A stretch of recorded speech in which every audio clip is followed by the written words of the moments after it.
organizations, imams worldwide, and patronizing. It was regarded as a patron of all these worldwide Islamic organizations, activities, and everything. When MBS came, as I said, smart guy, he took stock of things and he said, what is most important for me? And he thought to himself that this being a leader of Muslims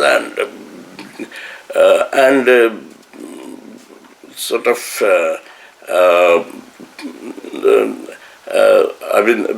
being a leader and showing to the Muslim world that we are so orthodox and all this, how important it is.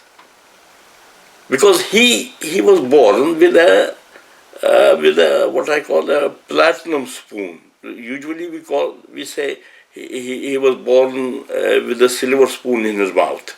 Here it is not silver nor it is gold. It is platinum or maybe more than that. So he was born in a system which his forefathers had founded, and he prioritized.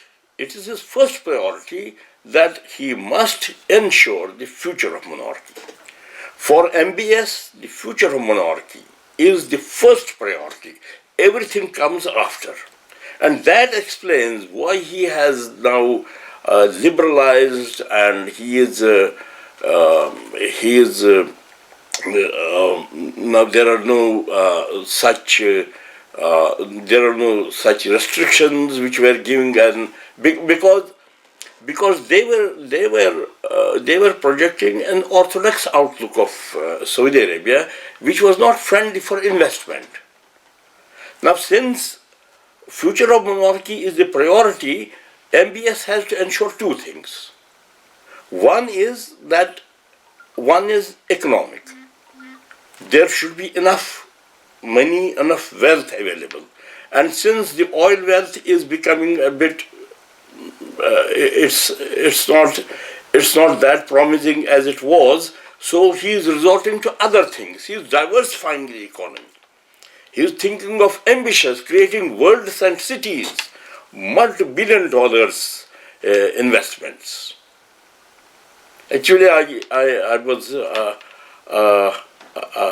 read some time back that since a lot is being said about these fuels, petrol and diesel, and people are changing to electric and alternate.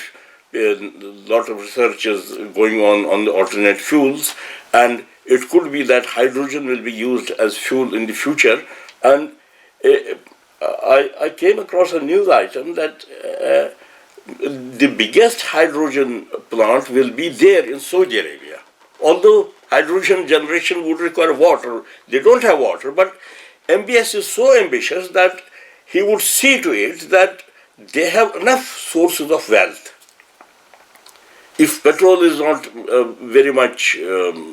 if petrol is not that important for it, now they are diversifying their economy. And the diversification of economy is mainly geared to the objective which I am saying, to ensure the future of monarchy. And the second thing which you must do is to prevent any slightest democratic or people's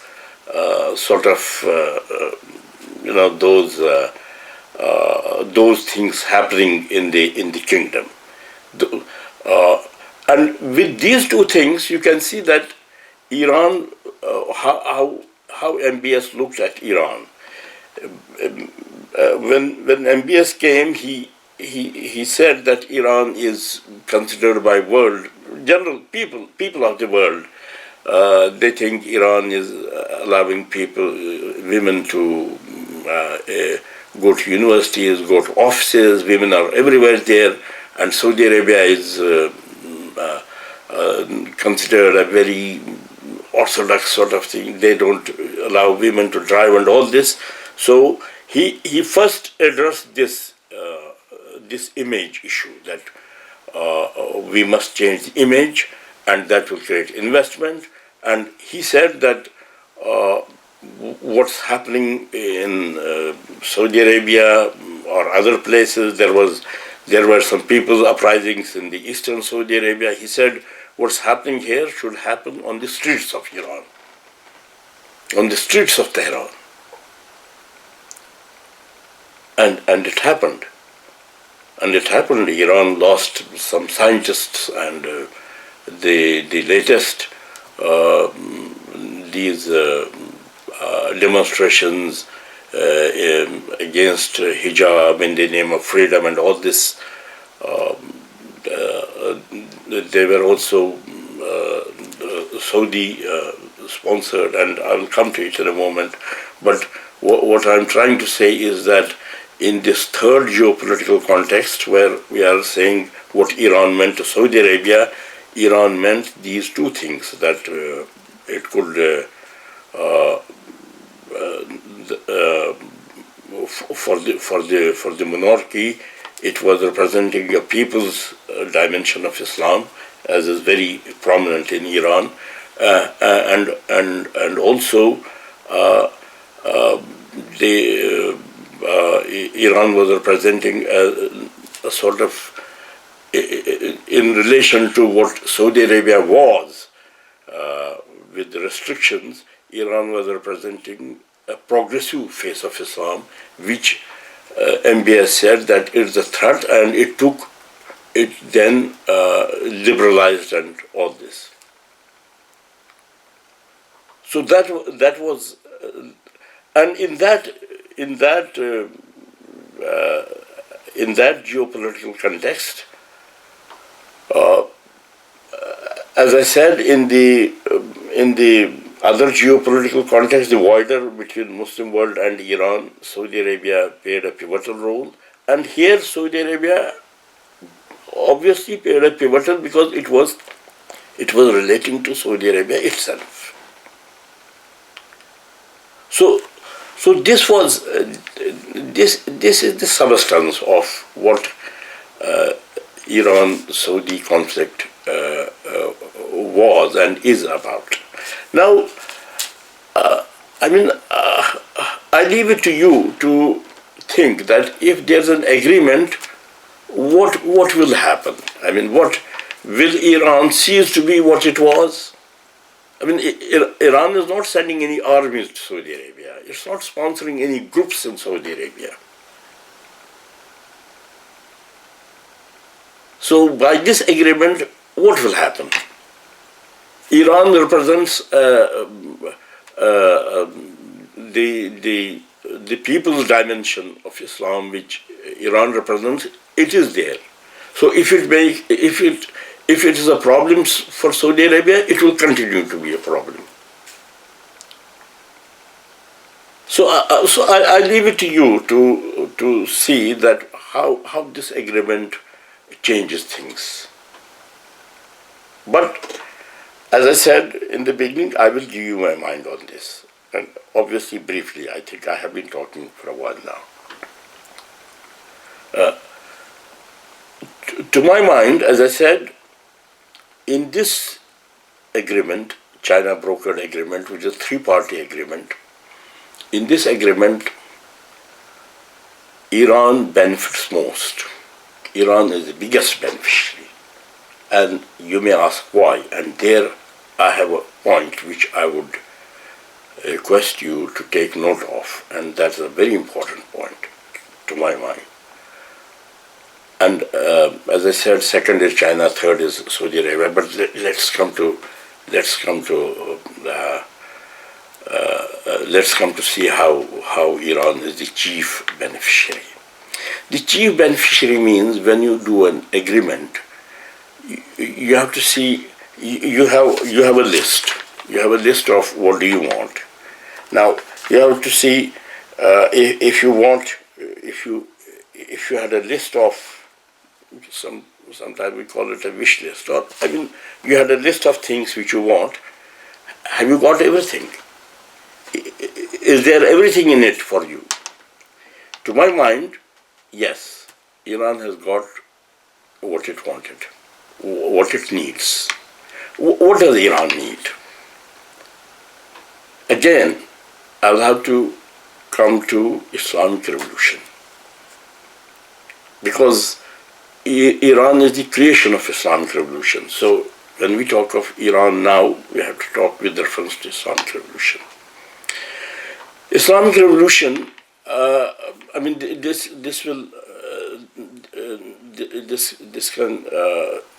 this might require detail, but to put it very briefly, Islamic Revolution, founded by Imam Khomeini, it's not, historically, Imam Khomeini, he said in his Wasiya also, he was a Shia. The present leader, Syed Ali Khamenei, is a Shia. That's how we designate people. But Islamic Revolution did not emerge from the traditional and established Shi'i thought. It came from the Shi'i thought, but not the traditional and established one. The established Shi'i thought that held, the established Shi'i thought said that anyone who does political qiyam before Imam Mahdi, it was regarded taghut. Now this is a long history, and I would refer those people who are interested. They can see a small book, I think 250 pages book by Hamid Algar, Professor Hamid Algar, a very big authority on Islam and Iran and Shiism. His 4 lectures here, which he delivered soon after Islamic Revolution here in London, they have been compiled in a book. And the first chapter of that is how Islamic Revolution is not rooted in the traditional, in the established Shi'i thought, how it is a revolution within Shi'i thought. But leaving it there, the thing to understand is whatever, but the truth is that Islamic Revolution came from the understanding of Islam as it has been conveyed by Ahl Bayt. Let's, for the sake of convenience, let's call it Tashayyu.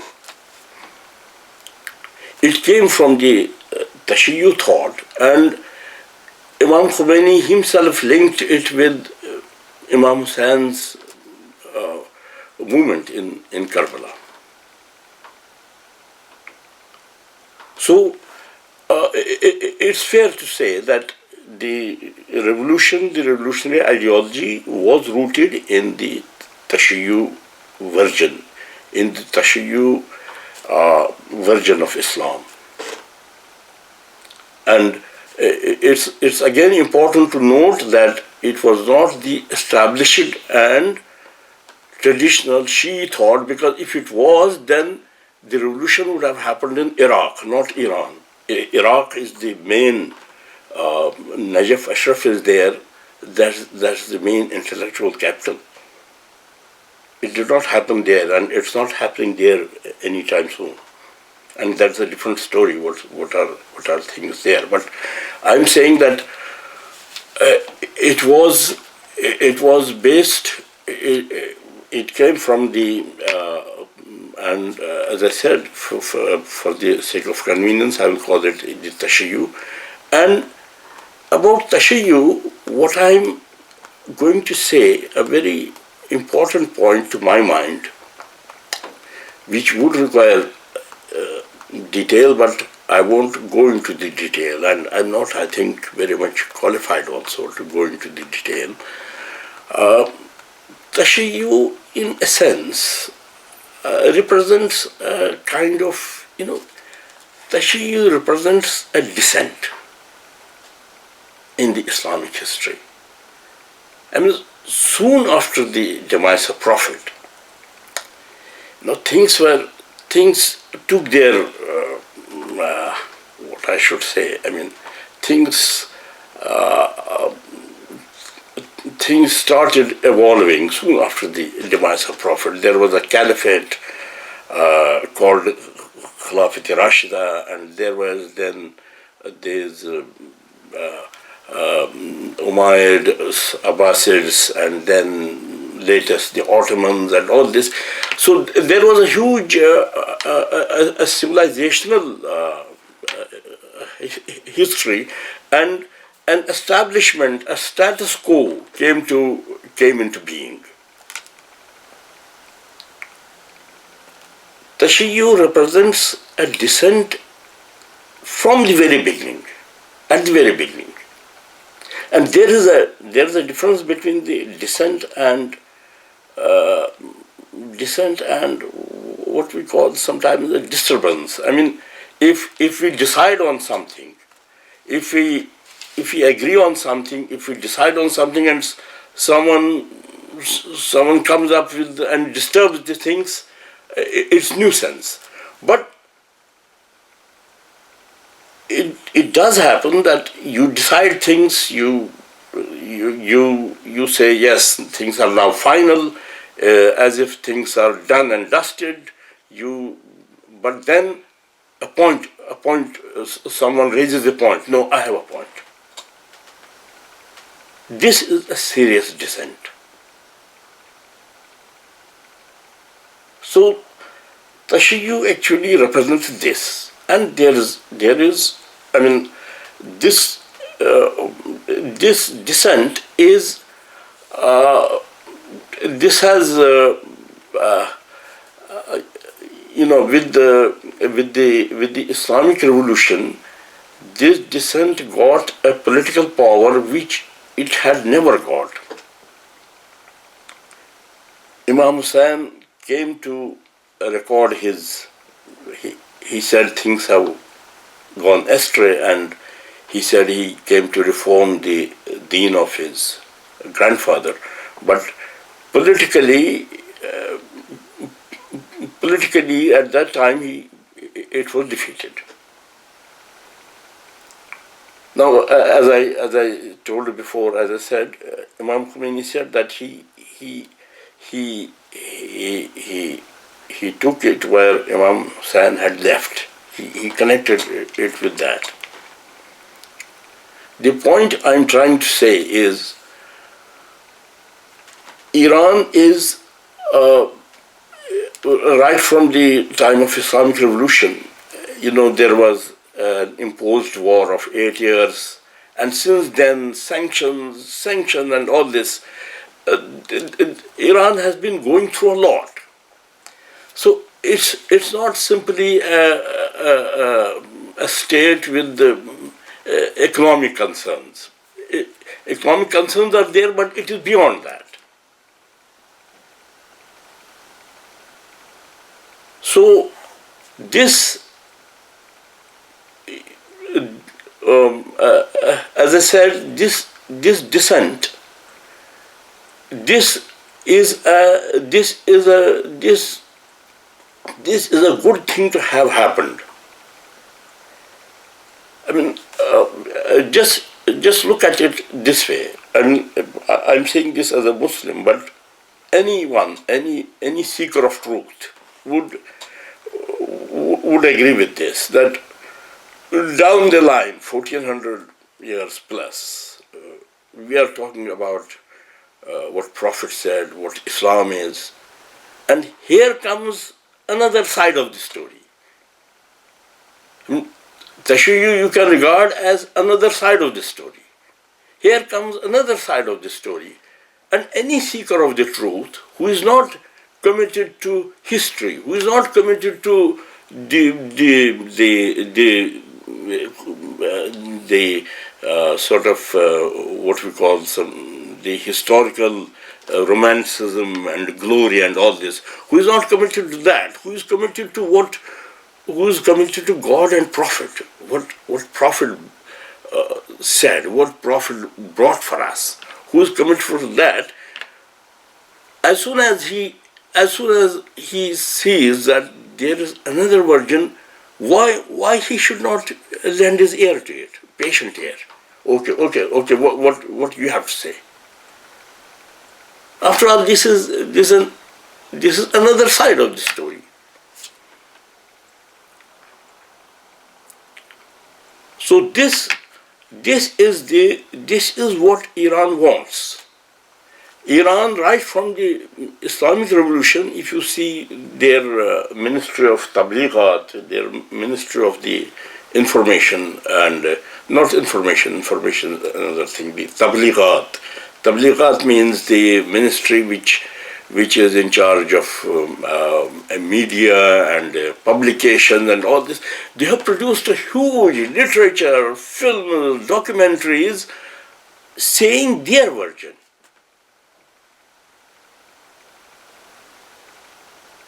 And what Iran needs, I mean, Iran for the past 40 years, Iran has not gone into any, Iran has not invaded any country. Iran has not created any groups and sponsored financially or giving arms and ammunition to groups as countries do otherwise. I mean, what Iran basically needs is Iran has to say something. Iran has to say something by word and deed. It should have peace for that. It should have space for that. In short, what Iran needs is peace. And deliberately, on design, Iran has been kept on tenterhooks. Iran has been kept at pins so that Iran is not able to say what it has to say. Because it has a point. There is something Iran wants to say, but things have been created for it. This Daesh was basically a digression created for Iran, so that Iran, the energies and all this is sucked into it. So if Iran can have peace there, and I mean, that is mainly what Iran wants.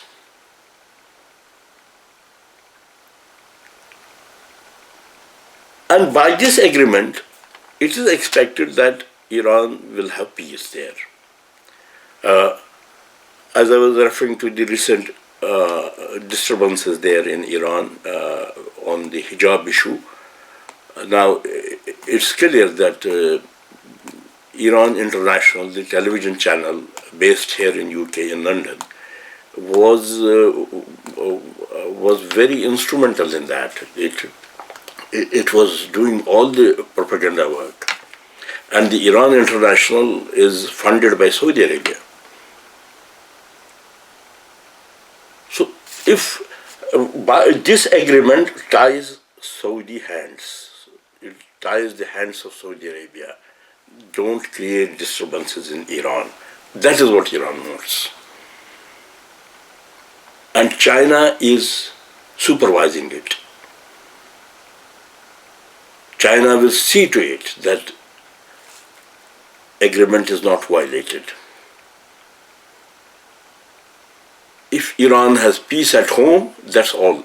That's all it wants. So that's why I say Iran is the biggest beneficiary. It gets what it wanted. Now, some may say that so Iran will not. Now, what happens to Hezbollah, or what happens to this or that? That's not the point. I mean,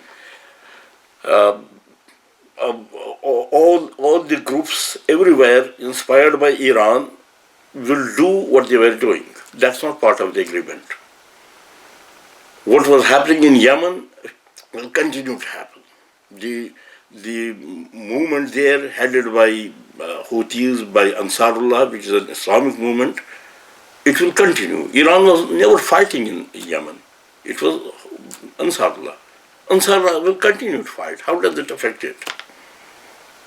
Well, some minor modalities, some other things in its relationship with Iran might change or something, but the basic Yemen issue and basic struggle in Yemen will continue. Hezbollah will continue. All those things will continue. The agreement will not have any effect on that. And if the continuation impacts Saudi Arabia, that's their problem. That won't be laid on the shoulders of Iran. Iran is only responsible that Iran should not create any disturbance, any internal disturbance in Saudi Arabia, which it had never created and it does not create. So I say it is the biggest beneficiary. And China is the second because China has a lot of wealth and money and it needs investment opportunities.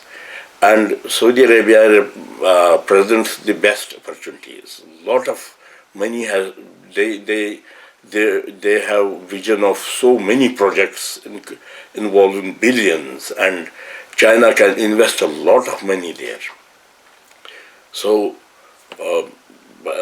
it can invest a lot of money there, and also it will have a lot of political influence because of that. So that's what China gains from it. And as I said, Saudi Arabia, perhaps I'm not sure how it will gain because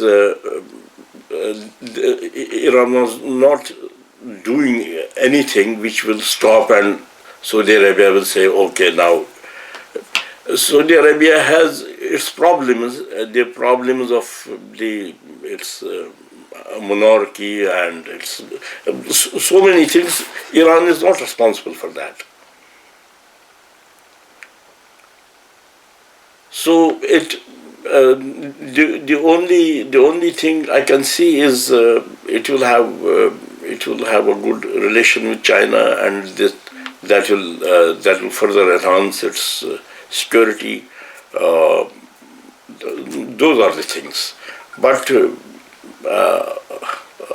I think it will not. There's not a huge gain for Saudi Arabia itself. Its problems, if they are problems, I mean, the problems for Saudi Arabia, the problems which are regarded problems by Saudi Arabia, they will remain as they were, because it was not, Iran's hand was not there.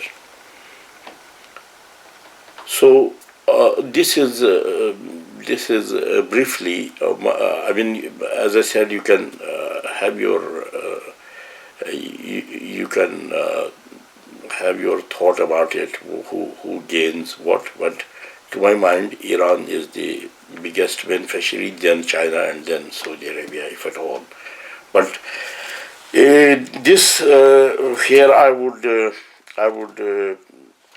bring my talk to an end, and a lot more needs to be said about it.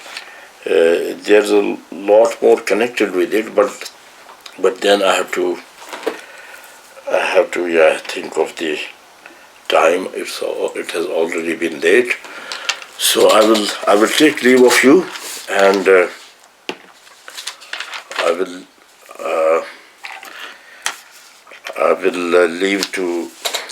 leave you in the secure refuge of Allah, and that's all I had to say in this brief time. في أمان الله. ربنا تقبل منا إنك أنت السميع العليم.